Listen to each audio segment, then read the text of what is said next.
नमस्कार, बहुत स्वागत है आप सभी लोगों का। और जैसा कि आप लोगों को पता है कि हम लोगों ने एक नया इनिशिएटिव शुरू किया हुआ है। इसमें मैंने आपसे बताया कि हम लोग सीसेट का जो पेपर है आपका, सीसेट का खासतौर से यूपी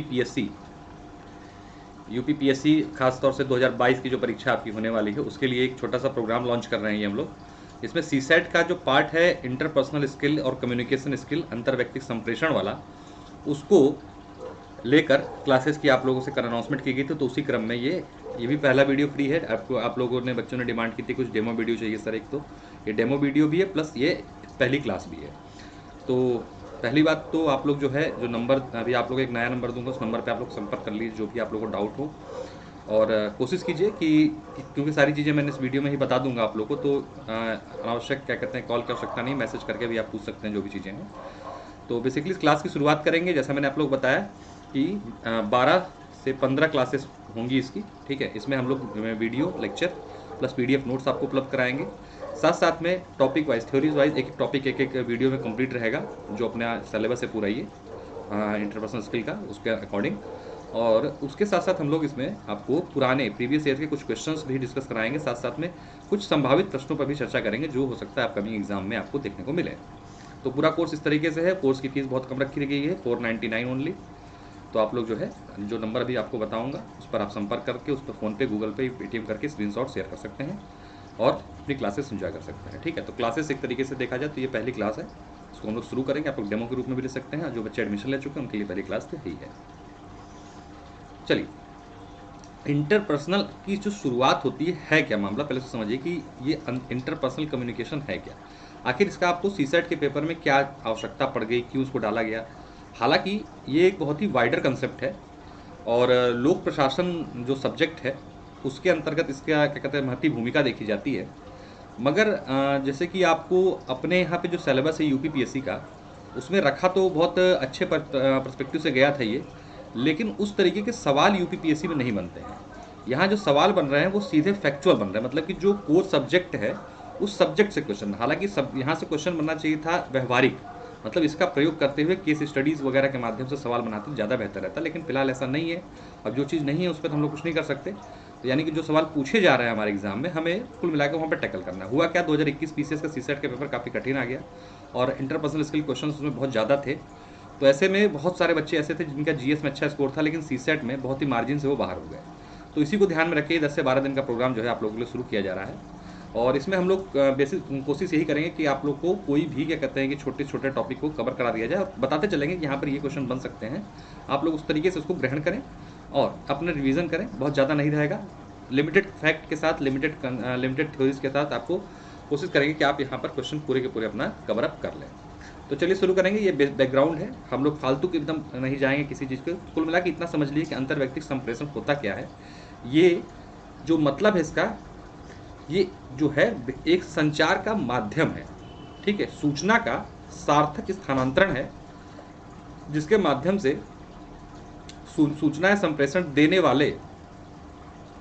वाले के संप्रेषण की सार्थकता ग्राही पर निर्भर करती है। इसलिए संप्रेषण वह नहीं जो कहा जाता है, बल्कि संप्रेषण वह है जो प्राप्तकर्ता द्वारा समझा जाता है। ये बहुत इंपॉर्टेंट लाइन है, ध्यान रखिएगा। संप्रेषण का जो बेसिक एक है कंसेप्ट, वो ये है कि वो नहीं जो आपने बोल दिया वो संप्रेषण नहीं है, जो सामने वाले ने समझा वो संप्रेषण। इस बात ध्यान रखिएगा। तो यानी कि क्वेश्चन है सबसे पहले जो प्रीलिम्स में बना हुआ है, कई बार आ चुका है, कि संप्रेषण का अंतिम बिंदु कौन होता है, ध्यान रखिएगा, या संप्रेषण समाप्त किस पॉइंट पे होता है, ध्यान रखिएगा, प्राप्तकर्ता पे। प्राप्तकर्ता को अगर समझ में आ गई आपकी बात, आपने बोला कि मैं कल आऊँगा, अब उसे मैं कल सुनाई दिया, आऊँगा सुनाई नहीं दिया, ठीक, तब वो नहीं समझ पाया कि आप आऊँगा कि जाऊँगा की बात कर रहे हैं। तो जो प्राप्तकर्ता प्राप्त कर रहा है, जो आप बोल रहे हो, वही क्या है, संप्रेषण का अंतिम बिंदु है और वही संप्रेषण होता है। आपने जो बोला वो संप्रेषण नहीं माना जाता है। संप्रेषण ग्राही तक पहुंचा हुआ वो अंतिम संदेश होता है, जो उसको सिर्फ पहुंचा हुआ भी नहीं, ध्यान रखिएगा, जो उसे पहुंचने के साथ समझ में आया हो। अब मान लीजिए कोई जापानी है, उससे आप बोल रहे हो जापानी व्यक्ति से कि मैं कल आऊँगा, उसे हिंदी आती नहीं है, तो उसके लिए वो संप्रेषण नहीं है, उसके लिए कोई फायदा नहीं उस सत्य का। ठीक है, तो कम्युनिकेशन वो फैक्टर है जो सामने वाले तक पहुंच जाए और उसे समझ में आए। ध्यान रखिएगा, प्राप्तकर्ता द्वारा समझा जाए, सिर्फ सुना शब्द नहीं लिखा गया, ध्यान रखिएगा, समझा गया हो, ठीक है, तो क्वेश्चन आता है कि एक क्वेश्चन यहाँ बनेगा, अगर मान लीजिए हम बनाना चाहें तो, कि संप्रेषण क्या है? जो प्राप्तकर्ता द्वारा सुना गया हो, प्राप्तकर्ता द्वारा समझा गया हो, प्राप्तकर्ता द्वारा ग्रहण किया गया हो, तो एग्जैक्ट उसका आंसर निकल के क्या आएगा? प्राप्तकर्ता द्वारा समझा गया हो। ठीक है, इसी तरीके से क्वेश्चन आप लोग देखो तो यूपीपीएससी से बनता है। देखिए आप लोगों को किसी प्रकार जो एडमिशन लेना है, जो पेमेंट करनी है, उस नंबर पे करनी है 9911814588, और इसमें व्हाट्सअप भी है। आपको कोई बात हो तो व्हाट्सअप के माध्यम से आप कोशिश कीजिए कि पूछ लें, कॉल करने के बजाय। कॉल हो सकता है उठे भी ना, क्योंकि फ़ोन मैक्सिमम साइलेंट पे रहता है, तो आप लोग जो है क्या नाम है, व्हाट्सअप करके इस पर कोई जानकारी प्राप्त कर सकते हैं। पेमेंट के लिए भी यही नंबर, इस नंबर पेमेंट आप कर सकते हैं। चलिए आगे बढ़ते हैं मेन कंसेप्ट की तरफ से। देखते हैं, संप्रेषण या संचार जो शब्द की उत्पत्ति हुई है वो कम्युनिस्ट शब्द से हुई है, लैटिन भाषा। ठीक है, ये लैटिन है, थोड़ा सा टाइपिंग एरर हो गया। लैटिन भाषा का शब्द कम्युनिस्ट है, लैटिन भाषा, ध्यान रखिएगा। ठीक है, तो कम्युनिस्ट से जो है इसकी शुरुआत हुई है, कम्युनिस्ट शब्द से इसकी शुरुआत है। कम्युनिस्ट से जो है, जो बेसिक शब्द है वो क्या है? कम्युनिस्ट है, वहां से निकला, जिसका अर्थ है कॉमन। क्या अर्थ है? कॉमन। संचार शब्द से तात्पर्य सूचना देने वाले, यानी कि संचारकर्ता और सूचना लेने वाले प्राप्तकर्ता के मध्य अभय निष्ठा स्थापित करने से है। ठीक है, एक इंफॉर्मेशन लेने और देने वालों के बीच में एक संचार स्थापित करने के माध्यम को ही क्या कहा जाता है? कम्युनिकेशन कहा जाता है। ठीक, तो ये बेसिक है इसके बारे में। ठीक, अब आते हैं हम जहां पे क्वेश्चन बनेंगे वहां बताता चलूंगा आप लोगों को। ठीक, यहाँ पे जो क्वेश्चन अगर बनेगा, एक थोड़ा सा देख लीजिएगा। अगर क्वेश्चन बनता है कि सीधा क्वेश्चन देखिए, कम्युनिकेशन किस भाषा का शब्द है, तो ध्यान रखिएगा लैटिन भाषा का शब्द है। ये आप एक क्वेश्चन कभी बेसिक रूप में पूछा जा सकता है, हालांकि इतना बेसिक भी नहीं पूछता है। ठीक है, अब आते हैं मेन टॉपिक की तरफ, संप्रेषण के रूप। यहाँ से क्वेश्चन आपके स्पष्ट बनने शुरू हो जाते हैं। तो संप्रेषण यानी कि कम्युनिकेशन जो होता है 3 प्रकार से संभव है। ठीक है, तो पहला क्वेश्चन ये बनता है कि निम्न में से कौन सा संप्रेषण का प्रकार नहीं है? 3 ऑप्शन ये दे देगा, कोई चौथा और जोड़ देगा। ठीक है, तो वही से क्वेश्चन बनने शुरू हो जाते हैं। देखिए शुरुआत यहाँ से क्वेश्चन बनने की हो जाती है, एक क्वेश्चन आया हुआ है बेसिकली। ठीक है, निम्न में से कौन सा संप्रेषण का फैक्टर या जो क्या कहते हैं कि फॉर्म नहीं है? ठीक, तो 3 है। ठीक है, इससे संभव हो सकता है एक व्यक्ति या स्वयं से संचार कर सकता है, मतलब आप अपने आप से बात कर सकते हैं, या किसी दूसरे व्यक्ति से संचार कर सकते हैं, और या एक व्यक्ति समूह से संप्रेषण कर सकता है, यानी कि जैसे हम एक व्यक्ति, कोई वक्ता है माइक पे खड़े होकर बोल रहा है, तो समूह से संप्रेषण कर सकता है। ठीक है, इस आधार से संप्रेषण क्या है? कुल 3 प्रकार के हैं। एक है अंतराव्यक्तिक, जिसे इंग्लिश में इंट्रापर्सनल बोलते हैं। दूसरा है अंतर्व्यक्तिक, इंटरपर्सनल बोलते हैं। और तीसरा है समूह संप्रेषण, यानी कि ग्रुप कम्युनिकेशन। ये 3 प्रकार के संप्रेषण आपको देखने को मिलते हैं। पहला देखते हैं इसमें अंतराव्यक्तिक संप्रेषण ये क्या होता है? इंट्रापर्सनल कम्युनिकेशन, यह एक मनोवैज्ञानिक प्रक्रिया है। बस पहला क्वेश्चन यहाँ फिर से बन गया आपका कि संप्रेषण के प्रकारों में कौन सा संप्रेषण मनोवैज्ञानिक प्रक्रिया को इंगित करता है, या कौन मनोवैज्ञानिक प्रक्रिया के द्वारा संचालित होता है? तो क्या आंसर हो गया आपका? Intrapersonal communication. ठीक है, तो इंट्रापर्सनल कम्युनिकेशन क्या है? एक मनोवैज्ञानिक प्रक्रिया है जिसकी परिधि में व्यक्ति स्वयं होता है। ध्यान रखिएगा, इसमें व्यक्ति स्वयं होता है, इसलिए ये अपने आप से किया जाने वाला संचार है। अब दूसरा क्वेश्चन यहाँ बन जाता है, निम्न अंतर्वैयक्तिक कौशलों में से जो है निम्न कौशल में से, कम्युनिकेशन में से, संचार कौशल में से कौन सा व्यक्ति द्वारा स्वयं किया जाता है? तब आपका आंसर क्या हो जाएगा? इंट्रापर्सनल कम्युनिकेशन, यानी अंतराव्यक्तिक संप्रेषण। इसमें प्रेषक और ग्राहक एक ही व्यक्ति होता है, यानी खुद ही अपने आप से जब बात करते हैं आप, चाहे किसी भी प्रकार से। और ये तरीका क्या हो सकता है? प्राणायाम, ध्यान, अनाइद्री इत्यादि। मतलब कि इन माध्यमों से जब आप अपने आप से जुड़ते हो तो इसे क्या कहा जाता है? इंट्रापर्सनल, यानी अंतराव्यक्तिक संप्रेषण। तो क्वेश्चन यहाँ पे तीसरा क्या बन सकता है आपका कि इंट्रापर्सनल कम्युनिकेशन के उदाहरण निम्न में से कौन कौन से हैं? तो आप समझ जाओगे कि आप समझ गए कि इंट्रापर्सनल ये है कि भैया जब खुद से जुड़ना है, यानी खुद से बात करना, उसके जो भी तरीके हों, योग हो, प्राणायाम हो, ध्यान हो, अनाइंद्र हो, या कुछ भी ऐसा मेडिटेशन हो, कुछ भी हो, तो ऐसे जो क्या कहते हैं कि तरीकों को हम क्या कहते हैं? इंट्रापर्सनल कम्युनिकेशन का माध्यम कह सकते हैं। ठीक है, तो आप यहां से आसानी से क्वेश्चन अगर बनता है तो आप आराम से बना ले जाओगे। ठीक है, बहुत ज़्यादा लोड नहीं लेना है, एकदम सिंपल तरीके से समझते चले जाना है, ताकि आप एग्जाम में, आपको करना क्या है यार, 33 सवाल ही तो सही करने हैं। अभी जब क्लासेस धीरे धीरे आगे बढ़ेंगे तो और भी तरीके बताऊंगा, सिर्फ इंटरपर्सनल स्किल तक ही सीमित नहीं रहूंगा, कुछ एक्स्ट्रा चीज़ें आप लोग बताता चलूंगा कि और क्या करो इसके अलावा कि आप आराम से खुश होकर जब निकलो तो 50+ सही वाला स्कोर आपका हो, वो भी सब बातें करेंगे। दूसरा है अंतर व्यक्तिक संप्रेषण, इंटरपर्सनल कम्युनिकेशन। ठीक है, यहाँ क्या होता है, जब 2 या अधिक व्यक्तियों को आपसी बातचीत को अंतर व्यक्तिक संप्रेषण कहते हैं। मतलब जब 2 या 3 व्यक्ति खड़े होकर बैठकर कहीं बात कर रहे हो और एक दूसरे के मतलब कम्युनिकेट कर रहे हैं, मैं उससे कुछ कह रहा हूँ, मुझसे कुछ कह रहा हूँ, तो ऐसी वाली सिचुएशन क्या कहते हैं, अंतर व्यक्तिक संप्रेषण कहा जाता है। बातचीत सामने बैठकर या टेलीफोन इत्यादि के माध्यम से भी हो सकती है, इसलिए इसमें प्रत्यक्ष संचार भी कहते हैं। क्या कहते हैं, प्रत्यक्ष संचार भी कहते हैं। अब आ जाएगा क्वेश्चन, यहाँ बनता आपका कि संचार के कौन से पैटर्न में प्रत्यक्ष संचार हमें देखने को मिलता है। ध्यान रखिएगा, अंतर व्यक्तिक इंटरपर्सनल कम्युनिकेशन में प्रत्यक्ष संचार होता है, यानी कि आमने सामने, चाहे सामने सामने बैठ के, टेलीफोनिक, मतलब प्रत्यक्ष रूप से उस व्यक्ति से जुड़कर आप बात करते हैं। इसमें संप्रेषण 2 तरफा होता है। फिर यहाँ क्वेश्चन बनता है एक तरफा। देखिए पिछली वाली स्लाइड को फटाफट देखिएगा, यहाँ एक तरफा है, यहाँ एक तरफा संप्रेषण है। ठीक है, अपने आप से ही है। 2 तरफा कहाँ हो रहा है, 2 तरफा हो रहा है आपका अंतर व्यक्तिक इंटरपर्सनल कम्युनिकेशन में। इसमें प्रेषक और प्राप्तकर्ता लगातार बदलते रहते हैं। भाई हो सकता है ना इसमें आप कल किसी और से बात करें, परसों किसी और से, तो इसमें बदल सकते हैं, कोई दिक्कत नहीं है, इंपॉर्टेंट नहीं है। मान लीजिए इसमें प्रतिपुष्टि फीडबैक भी तत्काल मिलता है। अब क्वेश्चन यहाँ बनता है आपका कि निम्न संचार के तरीकों में या रूप प्रकारों में किस में फीडबैक तत्काल यानी कि प्रतिपुष्टि तत्काल रूप से प्राप्त होती है। तो इंटरपर्सनल कम्युनिकेशन में तत्काल आपको प्रतिपुष्टि, जैसे आप किसी से कुछ बोलोगे यार मुझे लगता है ये चीज़ ऐसे नहीं, तो तत्काल आपसे कहेगा नहीं तुम गलत सोचते हो या तुम सही सोचते हो। ठीक है, तो क्या होगा यहाँ पे तत्काल आपको क्या फीडबैक मिल रहा है। इसमें वाणी, संकेत, चेहरे के हाव भाव, शारीरिक भाषा इत्यादि का जो है प्रयोग किया जाता है। ठीक है, अब इसमें भी क्वेश्चन बनता है, आ चुका है क्वेश्चन, निम्न में से इंटरपर्सनल कम्युनिकेशन का कौन सा एक पार्ट या माध्यम नहीं है। दे देता है वाणी, संकेत, चेहरे का हाव भाव और शारीरिक भाषा। ठीक है, कूट के माध्यम से दे देता है, सुनिए तो चारों सही है, ध्यान रखिएगा। ठीक है, इसमें कुछ और भी जोड़ सकता है, मान लीजिए इसमें मान लीजिए कुछ और भी जोड़ सकता है, जैसे जोड़ दे कि माइक से बोलना, सामूहिक क्या कहते हैं कि वो व्याख्यान, तो वो नहीं आएगा ना इसमें, क्योंकि वो तो समूह वाले में आ जाएगा, तो ध्यान दीजिएगा। ठीक है, इस तरीके से इस पे क्वेश्चन जो है बनते रहते हैं हम लोग के। तीसरा है समूह संप्रेषण, ग्रुप कम्युनिकेशन। ये अंतरवैयक्तिक संचार का विस्तृत रूप है। इसमें 2 से अधिक व्यक्ति की भागीदारी अनिवार्य है, 2 से अधिक ही होंगे इसमें। ठीक है, यानी कि ग्रुप में कम्युनिकेशन हो रहा होता है। इसमें संचारकर्ता और कई व्यक्तियों के मध्य संप्रेषण होता है।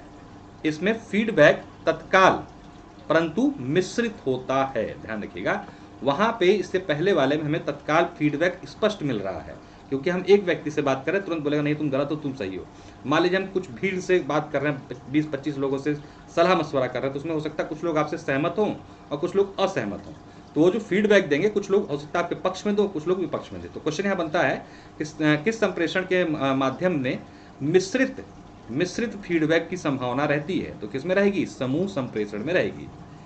इसमें शोर व्यवधान की समस्या पाई जाती है। भी हम लोग देखेंगे, पूरा चार्ट देखेंगे कि कैसे कैसे पूरा कम्युनिकेशन चैनल चलता है। तो उसमें ध्यान रखिएगा, व्यवधान के रूप में शोरगुल, जैसे कुछ ऑप्शन में रहता है आप लोग शोरगुल, तो नॉइज जो है इसमें सबसे बड़ी समस्या रहती है। क्यों, क्योंकि जब 10-20 लोग इकट्ठे बैठे होंगे, फुसफुसाहट, बड़बड़ाहट, भनभनाहट, कोई मन में हो सकता है आपकी बड़ाई कर रहा है, कोई बुराई कर रहा हो, तो ये शोरगुल वाली समस्या जो है आपको समूह संप्रेषण में देखने को मिलती है। क्वेश्चन बनता है शोरगुल की ज्यादा समस्या निम्न में से किस संप्रेषण प्रकार में आपको देखने को मिलती है। तो समूह संप्रेषण सबसे कम कहाँ पे शोरगुल की समस्या देखने पड़ेगी, अंतराव्यक्तिक, जो कि आप खुद से कर रहे हैं, सबसे कम। ठीक, इस तरीके से आप इसको कर सकते हैं। इसलिए इसका फीडबैक अंतरव्यक्तिक संचार के मुकाबले धीमा और व्यवधान पूर्वक होता है। भाई ठीक है, जो इंटरपर्सनल है, सेकंड नंबर वाला जो था, उससे क्या होगा, फीडबैक धीमा होगा और शोरगुल की वजह से थोड़ा व्यवधान होने की समस्या यहाँ पर आपको देखने को मिल सकती है।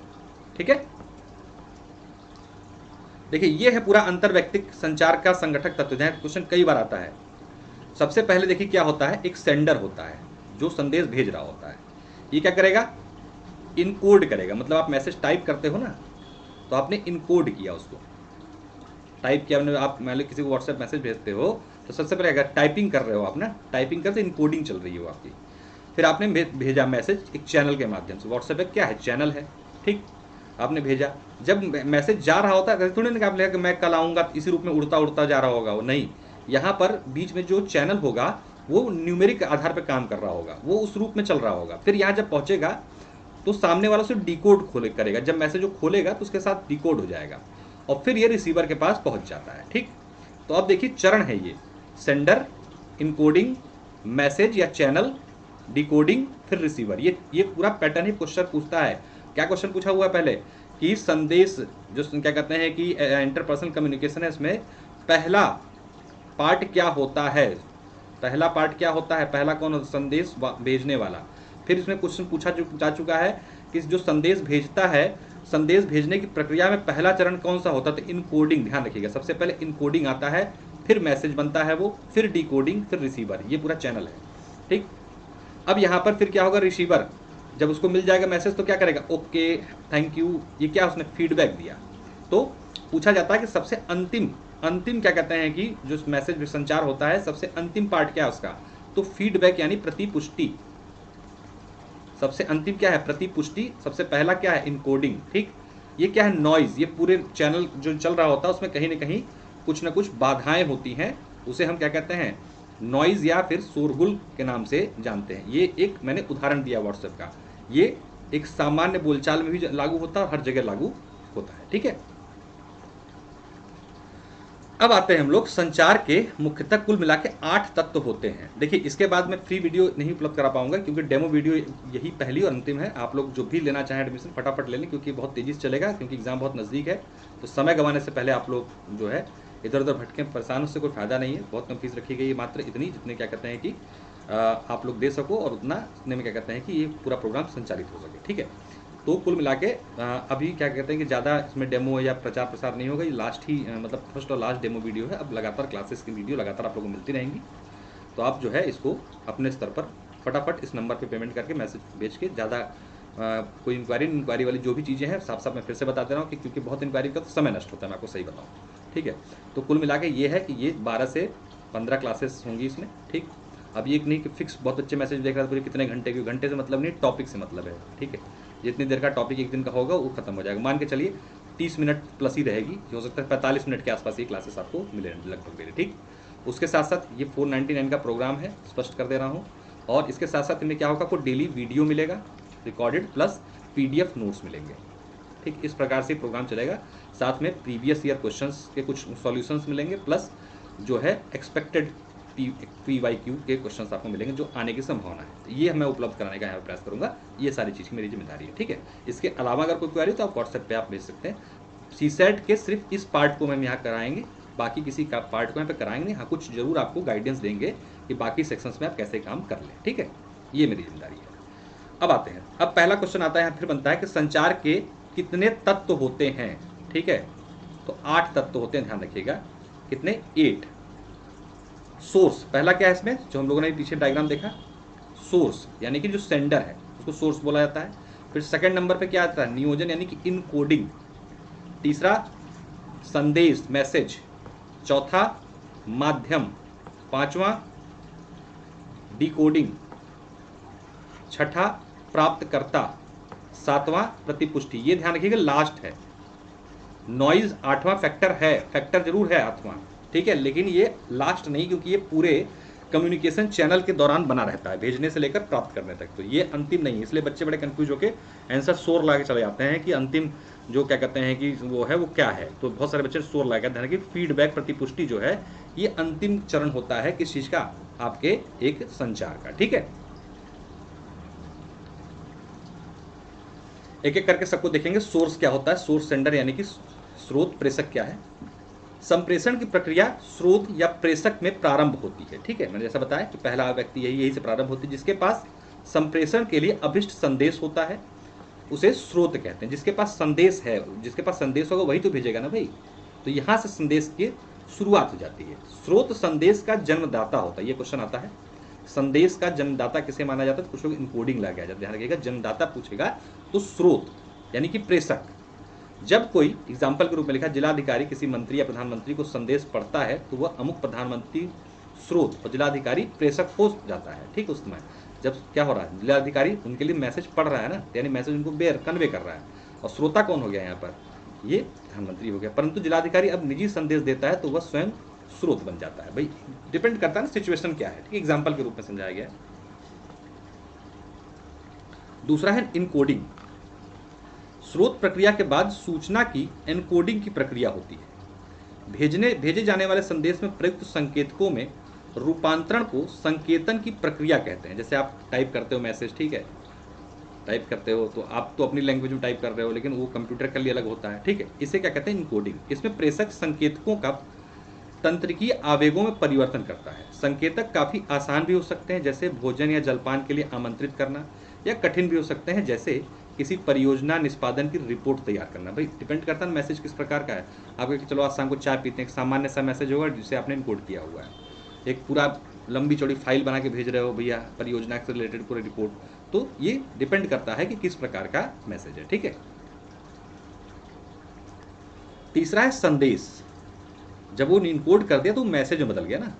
यह स्रोत तथा संकेतक एनकोडिंग का भौतिक रूप होता है। जब आपने टाइप वाइप कर डाला पूरा सब कुछ, तो क्या बन किया गया, एक मैसेज के फॉर्म में पूरा कन्वर्ट हो चुका है। उसी अर्थ को प्रतिनिधित्व करता है जो स्रोत और एनकोडिंग से प्राप्त होता है। जो स्रोत और एनकोडिंग के माध्यम से फाइनल आउटपुट निकल के आया मैसेज का, उसे ही संदेश कहते हैं। अधिकतर संदेशों में शब्द होते हैं जो या तो लिखित या मौखिक होते हैं। अब आप मान लीजिए व्हाट्सएप मैसेज में क्या लिख के भेजते हो या फिर वॉइस रिकॉर्ड करके भेज देते हो।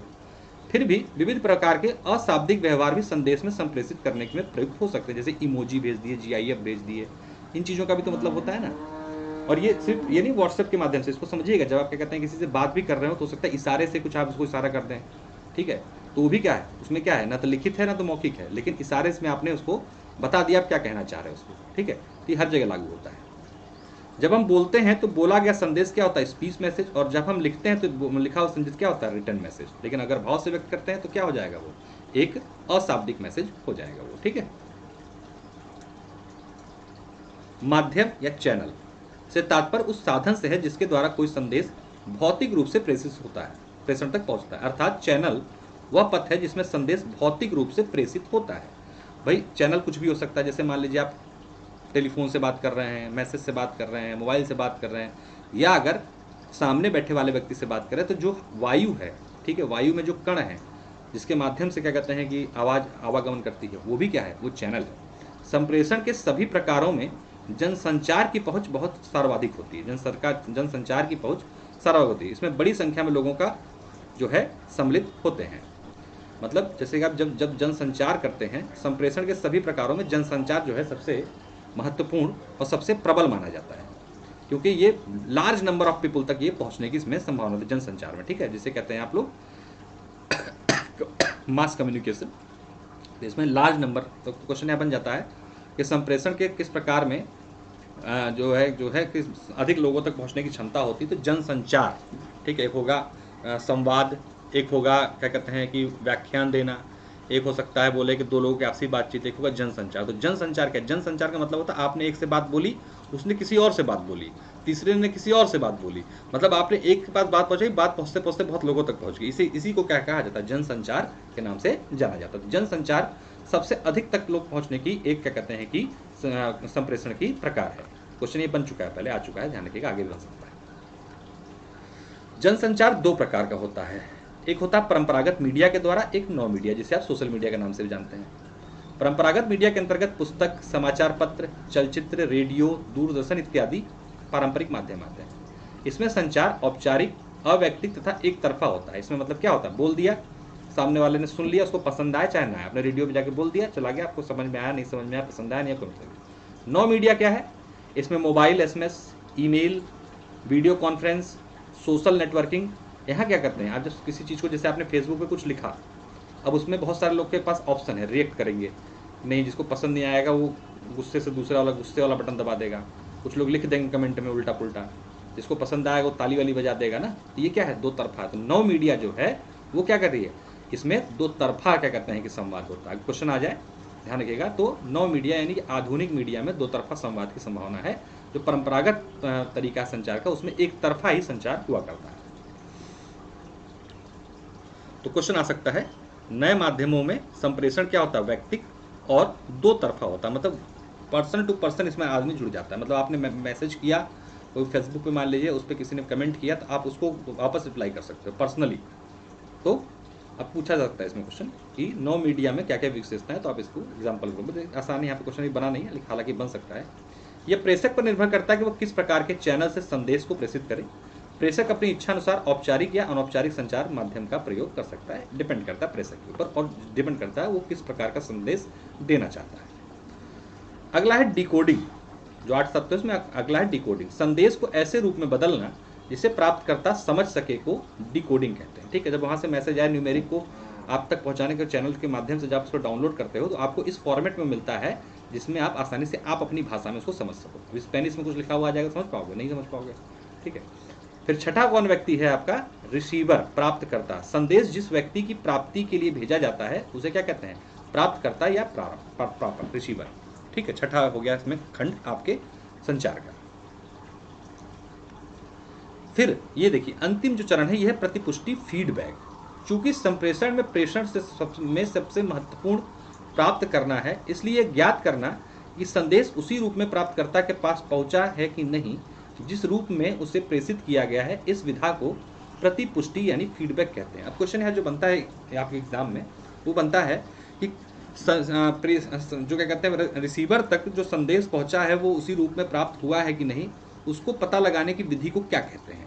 तो क्या कहेंगे? प्रतिपुष्टि। वो बताएगा ना जब उसको समझ में आएगा तभी, नहीं तो क्वेश्चन मार्क बना के मैसेज आपके भेजे, आप उसको समझ में आया नहीं, आप इंग्लिश टाइप कर रहे, इंग्लिश बन गया वो, और ऐसा आपने टाइप किया किसी को समझ में आया नहीं। ठीक है, तो क्या करें? क्वेश्चन मार्क बना के भेज देगा तो आप समझोगे कि हाँ इसको समझ में नहीं आया, और उसने टिक लगा दिया कि ओके या के, तो आपको पता लग गया कि हाँ सामने वाले को मेरी बात समझ में आ गई ना। ये क्या है? प्रतिपुष्टि, फीडबैक है। इसी से पता लगता है कि सामने वाले को आपकी बात समझ में आ गई।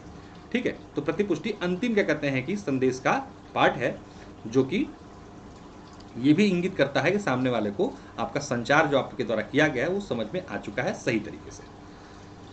संचार में प्रतिपुष्टि संदेश के विपरीत संचारित होती है। जहां संदेश प्रेषक से प्राप्तकर्ता के पास संचारित होता है, वही फीडबैक प्राप्तकर्ता से प्रेषक के पास संचारित होता है। भाई एकदम समझ में आसान बात है। आप संदेश जब भेज रहे हो तो जो आप प्रेषक हो और जिसके पास पहुंच रहा हो क्या है? प्राप्तकर्ता यानी रिसीवर है। लेकिन फीडबैक ठीक संचार के उल्टा चलता है। अब क्वेश्चन यह बन सकता है कि संचार के ठीक विपरीत चलने वाली कम्युनिकेशन का कौन सा एक पार्ट है? उसमें ऑप्शन दे देगा रिसीवर, इनकोडिंग, डिकोडिंग और फीडबैक, ऐसे करके 4 ऑप्शन दे दिया उसने। मान लीजिए कि संचार के ठीक विपरीत चलने वाली विधा कौन सी है? तो कौन सी है? फीडबैक। यानी कि जब संदेश भेज रहा है तो उसके पास रिसीवर के द्वारा वापस फीडबैक आ रहा है ना, तो ठीक उल्टा चलने वाली विधा को कहते हैं। ठीक है, इस प्रकार का संदेश ही है। इसमें पारंपरिक जो पावती पत्र होता है, एक्नॉलेजमेंट लेटर से लेकर बोलना, सहमति, असहमति के लिए सिर हिलाना, ये सब भी क्या हैं? आपके फीडबैक के तरीके हैं। अब यहाँ पे क्वेश्चन बनता है कि फीडबैक में निम्न में से क्या सम्मिलित है या क्या सम्मिलित नहीं है? ठीक है, या सम्मिलित है पूछा तो पावती पत्र दे दिया एक ऑप्शन, दूसरा दे दिया हाँ बोलना, सहमति और असहमति, चौथा दे दिया सिर हिलाना। ठीक है, इस तरीके से दे सकता है। तो ये क्या है? सभी के सभी फीडबैक के तरीके हैं। ठीक है, फीडबैक के सब तरीके। अब आपको नहीं पता कि एक्नॉलेजमेंट लेटर क्या होता है? ये होता है जब कोई लेटर आता है तो उसको क्या कहते हैं कि वो करने के लिए, प्रतिपुष्ट करने के लिए इसका इस्तेमाल किया जाता है। ठीक है, तो ध्यान रखिएगा ये सभी के सभी क्या हैं? ये फीडबैक के परंपरागत और आधुनिक तरीके हैं। नेता के भाषण या शायर की शायरी पर ताली बजाना, ये भी क्या है? प्रतिपुष्टि का उदाहरण है। जब कोई नेता भाषण देता है, ये भी एग्जाम्पल ऑप्शन दे सकता है, ताली बजाना है, तो आप इसमें कंफ्यूज हो जाओगे कि है कि नहीं ताली बजाना। ताली बजाने का मतलब क्या है? आपने फीडबैक दे दिया कि हाँ हमें आपकी बात पसंद आई, समझ में आई। ठीक है, जब अध्यापक की बात पर विद्यार्थी सिर हिलाकर सहमति व्यक्त करते हैं तो ये भी क्या है? स्पष्ट होता है कि विद्यार्थी पाठ्य को समझ रहे हैं। इस दृष्टिकोण से फीडबैक में निम्नलिखित कुछ विशेषताएं होती हैं, उसको देख लीजिए। फीडबैक से इसकी जांच होती है कि कोई व्यक्ति संदेश पहुंचाने में कितना सफल रहा है, पहला पॉइंट। ठीक, फीडबैक से क्या होता है? ये होता है कि आप कितने सफल हुए। दूसरा, फीडबैक संप्रेषण को प्रभावी होने को इंगित करता है। ये सब एग्जाम्पल में आ सकते हैं, क्वेश्चन के रूप में आते भी हैं, भले ही थोड़ा सा इधर उधर शब्द बदल के करें, लेकिन कहने का अर्थ समझिएगा बस। ठीक है, क्या है फीडबैक? क्या क्या बताता है? एक, संदेश कितना सफल रहा। दूसरा, कितना प्रभावी रहा, प्रभाविता को इंगित कर रहा है। तीसरा, इससे पता चलता है कि संदेश में सुधार की किस सीमा तक आवश्यकता है। पता चला जैसे कि फीडबैक आया, दो तरीके का फीडबैक आया, एक आया पॉजिटिव, दूसरा आया नेगेटिव, तीसरा आया ठीक ठाक ही था, है ना। इससे क्या, इसका मतलब कि ठीक तो है लेकिन उसके संग ठाक भी है। इसका मतलब इसको परफेक्ट करने के लिए इसमें कुछ काम करने की आवश्यकता है, मतलब सुधार की गुंजाइश भी बताता है फीडबैक। इससे पता चलता है कि श्रोता पर अभिष्ट प्रभाव हुआ या नहीं। ठीक, अब मान लीजिए कि फीडबैक 50 लोगों के पास कोई चीज मैसेज गया, उसमें 5 लोगों ने फीडबैक दिया, इसका मतलब उतना प्रभावी नहीं रहा संदेश जितना प्रभावी उसे होना चाहिए था। 50 लोगों तक मैसेज गया, 45 लोगों ने रिप्लाई कर दिया, इसका मतलब प्रभावी रहा। तो प्रभाविता का, प्रभाव का आकलन भी करता है आपका फीडबैक। एक तरफा संप्रेषण प्रतिपुष्टि के लिए अवसर प्रदान नहीं करता। ठीक है, ये पांचवी बात है कि अगर एक तरफा संप्रेषण होगा तो प्रतिपुष्टि वहां पर नहीं हो पाएगी। क्वेश्चन यहां बन जाएगा, एक तरफा संप्रेषण में किस एक तत्व का अभाव होता है, तो किसका होगा अभाव, प्रतिपुष्टि यानी कि फीडबैक का अभाव होगा। इसलिए संप्रेषण कैसा होना चाहिए, बेहतर संप्रेषण माना जाता है दो तरफा संप्रेषण। एक तरफा संप्रेषण में प्रतिपुष्टि का अभाव होता है और प्रतिपुष्टि ही संचार का सबसे महत्वपूर्ण पार्ट माना जाता है। ठीक है, तो ये है। अगला है शोर, नॉइस। संप्रेषण में उत्पन्न बाधा को क्या कहते हैं, शोर या शोरगुल कहते हैं। यह प्राप्तकर्ता द्वारा संदेश प्राप्त करने में बाधा, विकृति, हस्तक्षेप करता है। जैसे अब इसको एग्जांपल, आपने मैसेज भेजा व्हाट्सएप पे, नेट चला गया, नेटवर्क चला गया, क्या है ये, बाधा है। शोर का मतलब नहीं सिर्फ हल्ला होता रहेगा अगल बगल, बाधा, किसी प्रकार की बाधा को शोर से डिनोट किया गया। क्योंकि ये जो कंसेप्ट है ये बहुत पुराना है, जब ये व्हाट्सएप वगैरह नहीं था या टेलीफोन वगैरह नहीं था, उससे पहले का। तो भाई आप जब सामने वाले संचार कर रहे हो, जब एक भौतिक संचार मान लो मैं किसी व्यक्ति से कर रहा हूँ, थोड़ा दूर मुझसे बैठा है और बीच में पंखा कूलर चल रहा, तो क्या ये शोर है ना। तो किसी प्रकार के बाधा को शोर से डिनोट किया गया है संचार में। संचार में किसी प्रकार की अगर बाधा उत्पन्न होती है तो उसे शोर बोला गया है। और ये किसी प्रकार का, अब मैं किसी से कुछ बात कर रहा हूँ, पीछे से किसने आवाज़ लगा दिया, सुनो यहाँ सुनो, क्या हुआ, हस्तक्षेप हुआ। तो इस तरीके की किसी भी चीज़ को शोर के नाम से जाना जाता है, ध्यान रखिएगा। इसका मतलब ये नहीं कि सिर्फ हल्ला बजेगा तभी माना जाएगा। किसी प्रकार की बाधा, विकृति, हस्तक्षेप उत्पन्न होता है तो वो क्या है, शोर के अंतर्गत शामिल होते हैं। शोर मूलतः 4 प्रकार के होते हैं, भौतिक शोर, शारीरिक शोर, मनोवैज्ञानिक शोर और अर्थ संबंधी शोर। अर्थ संबंधी शोर यानी सेमेनेटिक शोर। ठीक है, तो सिंपल इतना याद कर लीजिए, तो डिटेल मत जाइए। भौतिक शोर तो आपको बता दिया, शारीरिक शोर अपने अंदर से मन नहीं सुनने बोलने का। ठीक है, मनोवैज्ञानिक शोर समझ में ही नहीं आ रहा, इंटरेस्ट खत्म है। सेमेनेटिक मतलब कि लगाव नहीं रहा। इस तरीके के जो अगर हैं तो ये है, सिंपल पूछ सकता है कि निम्न में से शोर का कौन सा एक प्रकार नहीं है या कौन सा शोर का एक प्रकार है। ये चारों क्या है आपके शोर यानी कि जो विकृति या बाधा के ये तत्व हैं। ठीक, फटाफट इसको देख लीजिए, जितना डिटेल तो इसको करने की आवश्यकता है, लेकिन फिर भी फटाफट जो जो इंपॉर्टेंट देख लीजिए। भौतिक शोर, यह वह शोर भी यह वह शोर है प्राप्तकर्ता से बाहर का कोई ऐसा उद्दीपक जो संदेश प्राप्त करने में समस्या उत्पन्न करता हो, उसे भौतिक शोर कहते हैं। जैसे लाउड स्पीकर की आवाज़ से संदेश पहुंचने में बाधा उत्पन्न, लाइट चली जाए, पो टी टू आवाज़ आने लगती है, ये वाली जो होती है, ये क्या है, लाउड स्पीकर का भौतिक शोर। शारीरिक शोर, इसके अंतर्गत शारीरिक अक्षमता यानी कान खराब हो गया, विकलांगता, बहरापन इत्यादि भी हो सकता है। ठीक, मनोवैज्ञानिक शोर, प्राप्तकर्ता के पूर्वाग्रह से संदेश प्राप्त करने से उत्पन्न बाधा वैज्ञानिक शोर कहलाती है। मतलब आप जैसे कि किसी के बारे में एक दिमाग में सेट बिठा रखा है, जैसे कि होता ना कि जैसे मान लीजिए एग्जाम्पल के ऊपर भाजपा, कांग्रेस, सपा पार्टियों की धारणा बनी हुई है अपने मन में, अरे भाजपा है तो हिंदू की बात करेगी, अरे ये है तो उसकी बात करेगी, ये है तो उसकी बात करेगी। ये वाला जो फालतू का जो दिमाग में, भले ही ऐसा कुछ हो ना हो, लेकिन एक पहले से पहले क्या कहते हैं पूर्वाग्रह बना के रखना दिमाग में, वो क्या होता है, ये मनोवैज्ञानिक शोर के अंतर्गत सम्मिलित होता है। इसका मतलब भले ही सब कुछ सही है, संदेश भी देने वाला ठीक है, पाने वाला भी ठीक है, लेकिन प्राप्त करने वाला पूर्वाग्रह से ग्रस्त है कि सामने वाला भैया इसकी मेंटेलिटी तो ऐसी है, तो ये ऐसी ही बात करेगा, भले ही उसका ऐसा कोई इंटेंशन ना हो। तो इसे क्या कहा जाता है, मनोवैज्ञानिक शोर। तो पूछा जा सकता है कि पूर्वाग्रह किस प्रकार की बाधा का अंग है, ध्यान रखिएगा, मनोवैज्ञानिक शोर के अंतर्गत इसको शामिल किया जाता है। तीसरा, अर्थ संबंधी शोर, एक संदेश के भिन्न भिन्न अर्थ निकालना अर्थ संबंधी शोर है। ठीक है, अब कल बोला गया कि इस ग्लास में, मैंने मैसेज लिखा कि ये आधा ग्लास पानी मुझे लाइए। ठीक है, अब उस आधे ग्लास को किस रूप में वो ले, अर्थ निकल गया। या फिर हमने कहा जल, हमें जल चाहिए, अब जल एक तो पानी हो गया, या सिर्फ जल लिख के मैं से डाल दिया जल, तो दो लोग समझेंगे, एक तो जल मतलब पानी, एक जल मतलब जल जाना, ठीक है। तो इस तरीके से जब भिन्न भिन्न अर्थ क्या कहते हैं निकल सकते हो, इसे क्या कहते हैं अर्थ संबंधी शोर के नाम से हम लोग जानते हैं, ठीक है। तो ये पहला छोटा सा टॉपिक था, छोटा क्या ठीक ठाक ही था, यानी बेसिक तो यही से शुरुआत होती है। इसी तरीके से हम लोग जो है प्रयास करेंगे कि आप लोगों तक पूरे कंसेप्ट को क्लियर कराते चलें। कमेंट बॉक्स में जरूर बताइएगा कैसा लगा आप लोगों को, और कुछ सुधार की अगर आप लोगों को गुंजाइश समझ में आती हो कि कुछ और बताइएगा, अगर कोई कमी है तो उसको भी दूर करने का प्रयास किया जाएगा। तो जो नंबर है 9911814588, इस पर आप पेमेंट कर सकते हैं। अगर सारी बातें मैंने क्लियर कर दी तब भी कोई डाउट हो तो व्हाट्सएप कर सकते हैं। न्यूनतम कॉल करिए, कॉल करने पर क्या होता है कि हो सकता है फ़ोन उठे न उठे, क्योंकि पढ़ाना वढ़ाना सब कुछ होता है, कंटेंट बनाना सारी चीज़ें होती हैं, तो फ़ोन उठने की गुंजाइश थोड़ी सी कम होती है। बाकी अगर ऐसी इमरजेंसी हो तो उठा भी लेंगे, ऐसी कोई बड़ी बात नहीं है। तो इस नंबर पर आप लोग कॉन्टैक्ट कर सकते हैं। फीस इसकी 499 रुपये रखी गई है।